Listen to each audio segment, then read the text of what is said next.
The South Stand signings, the series. Of course, we go through everything happening in and around the world of Leeds United, and we have a little talk about it. And finally, The Rock has not come back, but Leeds have come back with a bang when it comes to sorting out players that we've needed, and a new left back could be on the horizon. Massive developments in our new hunt for a striker as well. But before we do get into that, we are trying to hit 4K before the start of the new season. So if you do want to help support me, support you, and stay up to date with everything on the channel, then make sure to subscribe and hit that notification bell down below so you don't miss out on any future uploads. But let's not waste any more of the time. Let's get straight into the meat of the action. Now, the first story is a juicy one, a meaty one that fills you with enigmism, charisma, sauce, energy, anything that you want to throw at it. And it is that Leeds have confirmed a trio of new deals. I'm talking the youngsters, the young blood of the squad. Sam Greenwood, Joffy, Joe Meister, Gelhardt, Crescencio, Sourceville. Okay, we have made three massive signings. I mean, technically they already play for the club, but re-signing them down to a new long-term deal. Massive stuff for Leeds United. They do go on to talk here about the potential implications this has for Leeds United in terms of our hunt for more signings. Does this mean we're not going to sign anybody else because we've showed so much faith in these youngsters? Is it showing that Jesse Marsch is happy to play these guys at the beginning of the next season? It's an interesting shout. I do still think we will go for another striker, but it is good news to see, especially Crescencio, Sourceville, Joe Gelhardt, and hey, look, Sam Greenwood looks like a real player as well. But I really think that Somerville and Greenwood, you know, to quote Ari Redknapp, they could go right to the very top. But nonetheless, those are three deals that have been made. Three deals where Leeds are going to have to play slightly higher wages. And could that take away from the kitty going forward? We'll have to wait and see. However, one thing that is going to cause us a lot of problems for, and we won't have to wait and see, is this man, Luis Sinisterra. And it had just come out recently that he is going to be ruled out of our opening game against Wolverhampton Wanderers. So we might have to rely on those trio, especially Crescencio, Sourceville on the wing, because we won't have Sinisterra. He is just coming back to first team training, according to Jesse Marsch. So he is going to be out for another week. Now, are those youngsters enough to step in the shadow of Sourceville if he is out? Well.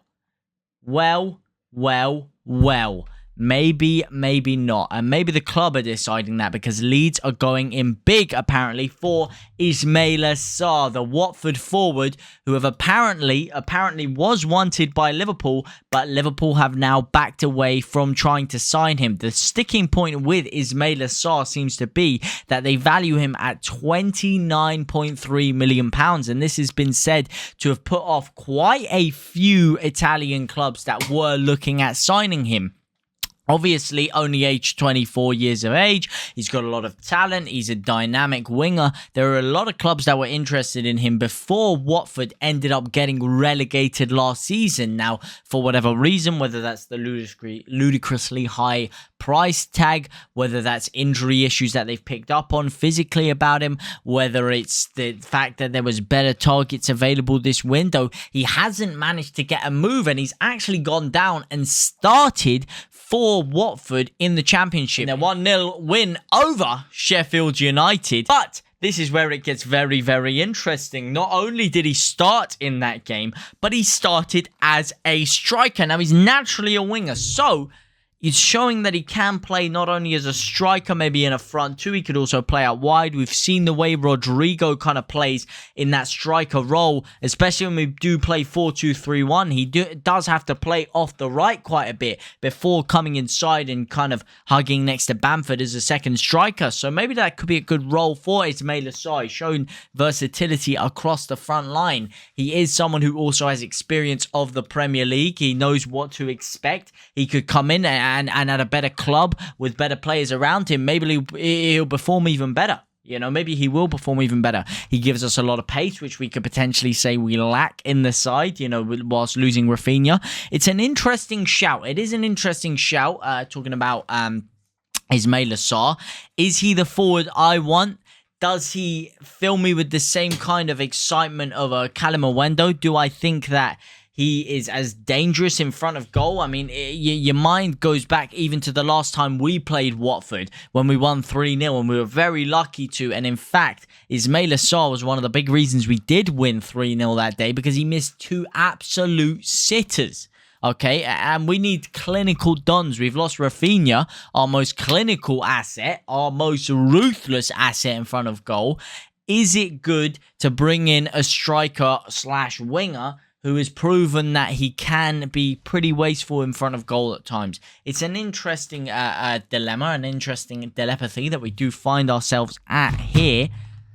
But let me know what you guys think about it down in the comment section down below. Now, something that I think you guys will be a little bit more excited about is this man, Borna Sosa. And Leeds United have apparently been handed a massive boost in our attempts to sign the Manchester City and Chelsea linked left back. That is right, Man City and Chelsea are apparently bowing out of the race because they are interested in Marco Corella, who Barcelona themselves have even jumped in as a little bit of a third spicy twist in the mix for that one. So that one's all a bit crazy.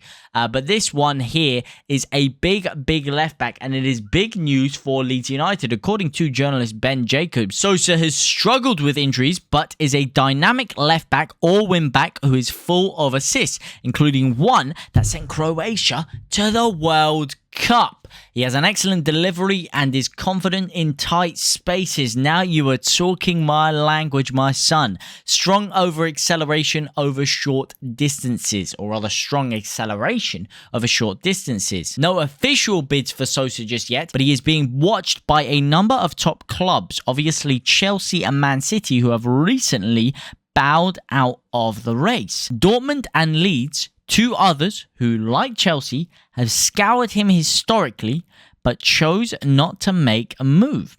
Stuttgart won't stop Sosa leaving this window. Now, how much is he going to cost? It is rumoured that he's going to cost us £20 million.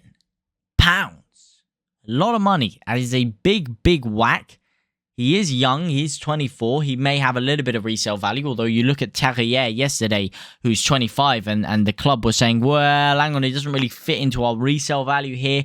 Maybe because he is only £20 million. Maybe that's got something to do with it. That is a big whack for a left back, though. He is someone who does get me a little bit more excited than a Philipp Max. He does get me more excited than a Josh Tymon, and he's someone who I think genuinely, if he did come, could actually not only be a good backup for Senior Firpo, but actually rival Senior Firpo. And that's coming from me. That is coming from me.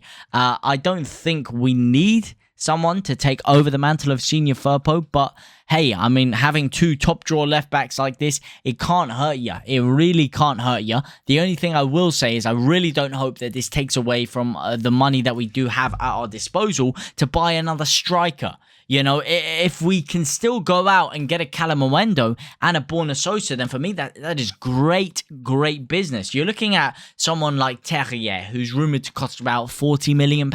You're looking at someone like Charles de Ketelaere, who is going to eventually set us back like £34 million, something like that. You're looking at Calamawendo and Borna Sosa, who are both at maximum going to cost us £20 million a pop. By the looks of things, Calamawendo, obviously we've spent £16.7 million, but they want upwards of around £20 to £20.1 million.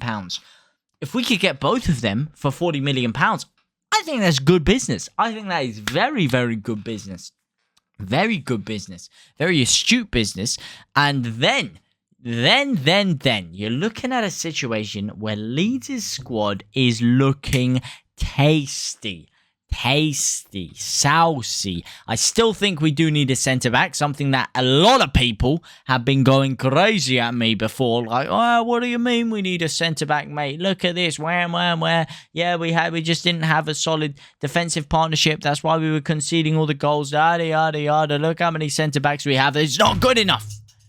It's not good enough. We have more gaps than a waffle. We're getting plugged more than Prince William, and it is not good. Let me know what you guys think about that down in the comment section down below. Do you want Borna Sosa? Do you want Calamawendo? Let me know down in the comment section down below. And just finally, before we do go, Leeds United are set to ramp up their interest to sign Martin Terrier. So maybe all that stuff I was talking about Calamawendo could be absolute waffle if we do go in for Terrier, who himself is a very, very exciting striker. It is a player that Leeds United apparently really like, and it is not as advanced as Calamawendo at this point, but we're getting to the stage now where Leeds don't want to start the season over-reliant on Bamford, absolutely, and he does tout Leeds to ramp up their interest in a move for Terrier. But let me know what you guys think about all of this down in the comment section down below. But for now, I will see you very, very soon. Au revoir, my brothers and my sisters.